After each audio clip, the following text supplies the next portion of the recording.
Pero cuando nosotros aprendemos que nuestra vida es importante, número uno, que Dios nos ama incondicionalmente, número dos, que nuestra vida significa algo para Dios y para los demás, y que hay un propósito por el cual estamos aquí, esta sensación, este sentimiento y esta creencia ayuda a que los adolescentes puedan canalizar la frustración que tienen y darle propósito a su frustración, darle propósito a sus experiencias negativas.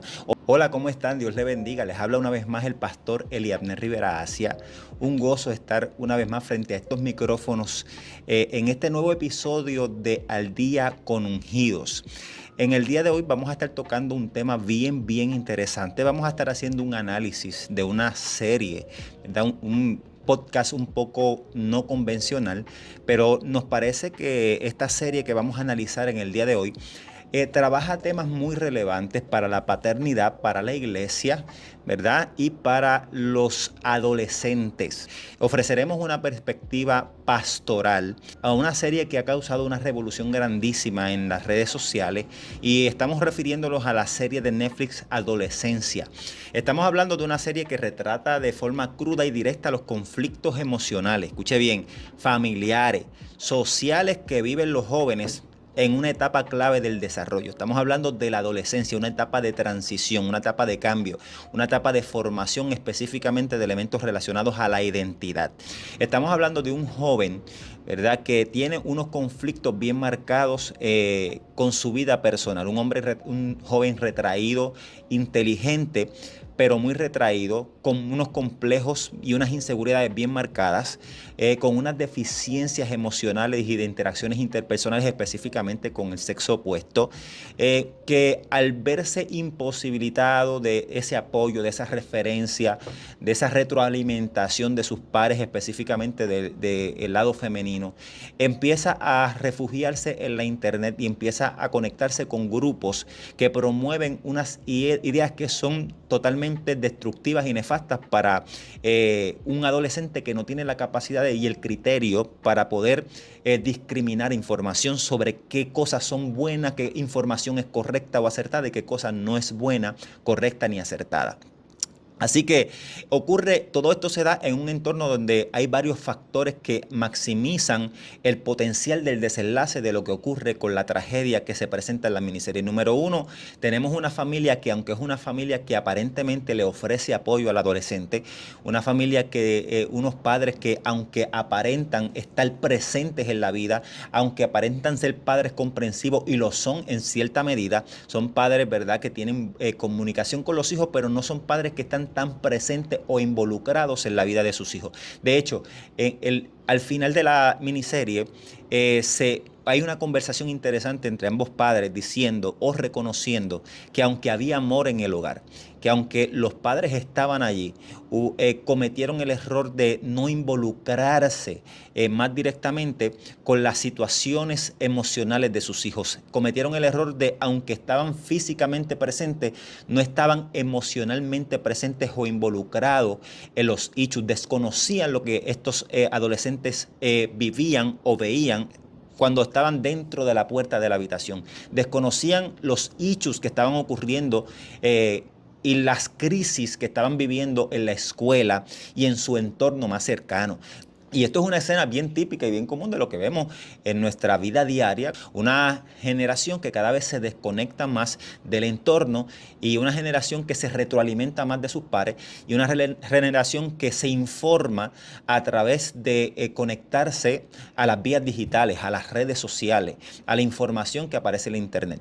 Yo creo que uno de los elementos que no se retrata en la película, ¿verdad?, porque obviamente la película tiene un guión y tiene una historia específica que contar, pero yo lo voy a contar por la película y es el elemento de dónde está Dios en medio de estos procesos. ¿Cómo podemos aportar desde la perspectiva espiritual, desde la perspectiva de la fe, desde la perspectiva de pertenecer a una iglesia, ¿verdad?, a una comunidad de fe? ¿Cómo podemos apoyarnos también en estas instituciones y en esta experiencia de vida personal Cuán bueno es para la familia fomentar los valores del cristianismo y de la fe para minimizar el impacto que esta era digital tiene en nuestros adolescentes y evitar crisis que puedan pasar a mayores, como es el caso de la serie que estamos hoy analizando. Número uno, la supervisión y la alfabetización digital. Los padres, los maestros, las instituciones, los pastores, los líderes de iglesia, tenemos que aprender a alfabetizarnos nuevamente en todo lo que es el lenguaje que se utiliza en el día de hoy por los adolescentes. A veces podemos encontrarnos en escenarios donde los adolescentes están hablando un idioma que no entendemos, siendo que están hablando, en nuestro caso en Latinoamérica, el español. Hablan en español, pero hablan en un lenguaje digital, como ocurre particularmente en la película. Había un lenguaje, una simbología que ellos no podían entender, que ellos no podían llegar hasta la profundidad de la raíz del problema porque simplemente no entendían los códigos, no entendían el lenguaje. Yo creo que es importante que nosotros no solamente ejerzamos una supervisión efectiva, sino que aprendamos el lenguaje, los códigos, cómo hablan nuestros adolescentes, cuáles son las cosas que ellos le prestan atención, cómo ellos se comunican entre ellos, porque si nosotros logramos, ¿verdad?, entrar a su mundo, va a ser más fácil nosotros poder discernir o actuar o utilizar estrategias eficientes para poder lidiar con esas situaciones. Tiene que haber comunicación abierta y profunda. Es importante que nosotros mantengamos una comunicación abierta y profunda, que estemos involucrados, que sepamos lo que nuestros hijos ven. A veces hay que sentarnos y participar de sus actividades, ver qué están viendo, verlo junto a ellos, informarnos, preguntarles qué estás viendo, qué dicen, cuál es la idea, cuál es la filosofía detrás o el planteamiento detrás de lo que esa serie o esa persona o ese grupo dialoga o proyecta. Hay que prestar atención a todo lo que es relacionado a la salud mental. Hay situaciones que son emocionales, hay situaciones que son parte de la etapa de la vida, de la transición, pero también hay unos señales, unos factores o unos indicadores que también pueden estar hablando sobre algunas vulnerabilidades relacionadas a la salud mental. Es importante que nosotros atendamos eso y si nosotros identificamos eso, tenemos que canalizar la ayuda a través de las entidades pertinentes o los profesionales de la salud mental pertinentes que puedan ayudar y puedan contribuir a minimizar el impacto de cualquier condición de salud. Tenemos que tener un rol activo en la escuela y en todas las actividades que nuestros adolescentes participan. Esto es bien importante. El padre tiene que estar totalmente involucrado. Tiene que saber cuáles son las discusiones en la escuela. Tiene que saber cuáles son los grupos, cómo funciona ese sistema escolar. Tiene que estar involucrado. Tiene que tener conectividad con el sistema escolar. La iglesia como un lugar de pertenencia y conexión emocional. La iglesia tampoco puede volverse un lugar frío. Hay muchas iglesias que operan desde esta dinámica, pero yo creo que la iglesia tiene que ser un lugar acogedor, un lugar donde los adolescentes y los jóvenes se sientan involucrados, que pertenecen, que hay un sentido de pertenencia.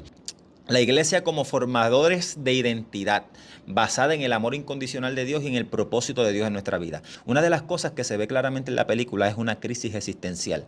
La palabra Dios no aparece. No aparece en el lenguaje de los padres, no aparece en el lenguaje de la escuela, no aparece mucho menos en el lenguaje de los adolescentes.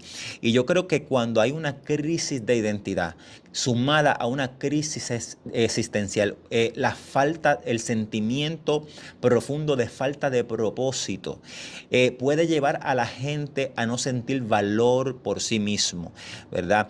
A necesitar validación del entorno, de los pares, de la gente significativa. Pero cuando nosotros aprendemos que nuestra vida es importante, número uno, que Dios nos ama incondicionalmente, número dos, que nuestra vida significa algo para Dios y para los demás, y que hay un propósito por el cual estamos aquí, esta sensación, este sentimiento y esta creencia ayuda a que los adolescentes puedan canalizar la frustración que tienen y darle propósito a su frustración, darle propósito a sus experiencias negativas. Obviamente esto tiene que ir acompañado de la supervisión de los adultos, del apoyo de los adultos, pero a través de las enseñanzas bíblicas, a través de la espiritualidad, a través de lo que se promueve dentro de lo que es la fe cristiana, podemos empoderar al adolescente con herramientas que ayuden a minimizar el impacto de estas situaciones de identidad, de estas situaciones de despropósito, de estas situaciones de vacíos existenciales y de estas situaciones de buscar lugares de refugio donde se puedan sentir identificados con sus problemáticas emocionales. Por último, intercesión, acompañamiento y restauración. La intercesión, aprender el valor de la oración, el acompañamiento, estar presente. A veces hay crisis que son inevitables, pero por lo menos es más fácil cuando usted siente que usted no está solo en medio de un proceso de crisis y usted se siente acompañado por personas que son significativas para usted. Cuanto más a un adolescente pueda sentir ese acompañamiento y la restauración. Si ya se ha cometido una falta, hay que buscar y atenderla, ¿verdad?, con corrección, pero también con un espíritu restaurador. Hay que sentarse con el adolescente y enseñarle que el mundo no se acaba con un error. El mundo no se acaba por haber cometido o tomado una mala decisión. Que siempre hay esperanza, que siempre, y esto es una enseñanza muy cristiana, siempre hay esperanza de cambio, de transformación, y que si nosotros nos arrepentimos genuinamente, podemos encontrar gracia, perdón y restauración en Cristo. Así que si esto ha sido de bendición para ti, si usted ha aprendido algo en el día de hoy, ayúdanos a distribuir esto y nos ayuda, ¿verdad? Dándole like al contenido, dándole a la campanita, suscribiéndose para que pueda participar y le llegue más información y más videos como este, y también compartirlo con otros. Así que gracias, eso ha sido todo. Espero que pasen un excelente resto del día. Chao.